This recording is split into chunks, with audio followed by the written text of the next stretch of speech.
This is Alan Bush with the Daily Financial Futures Forecast for ADMIS. In the stock index futures, we are seeing prices lower this morning.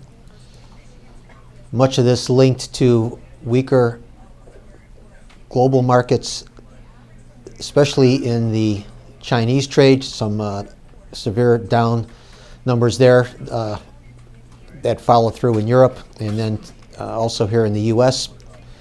Also, we did see some pressure developing after the IMF indicating that, in their estimation, that economic growth here in the U.S.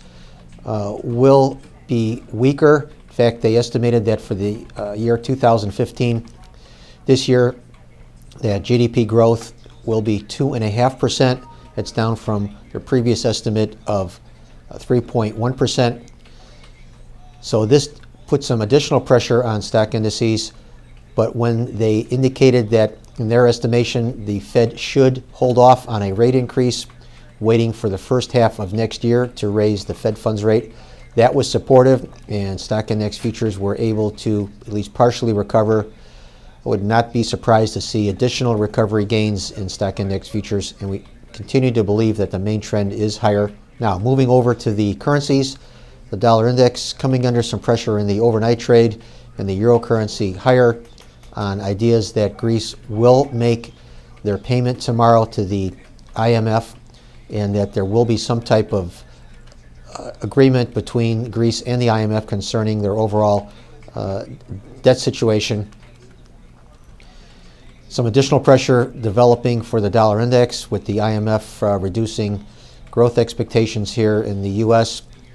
Also seeing some pressure in the commodity currencies, the Canadian dollar and the Australian dollar, as energy prices under some pressure in the overnight trade, with some additional weakness coming into the Australian dollar after Australia's trade deficit widened to a record. Also, we had the Bank of England holding interest rates steady at a record low. This was widely expected, but the pound trading higher. I think this is probably more of a function of the IMF making their negative comments as far as the U.S. economic outlook is concerned.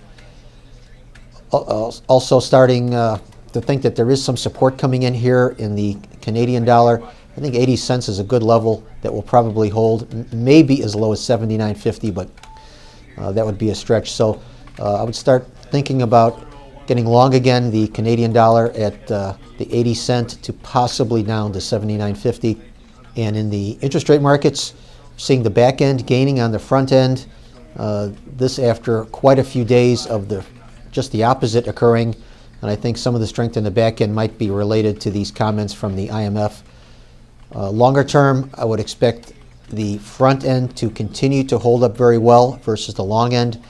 And I do believe that the front end will be supported by the Fed, that will be very slow to raise interest rates. We still believe that the Fed is unlikely to raise until next year, so I would trade the short end from the long side, while we would continue to expect longer term that the longer dated issues, the 10 and 30-year issues, will probably not fare as well.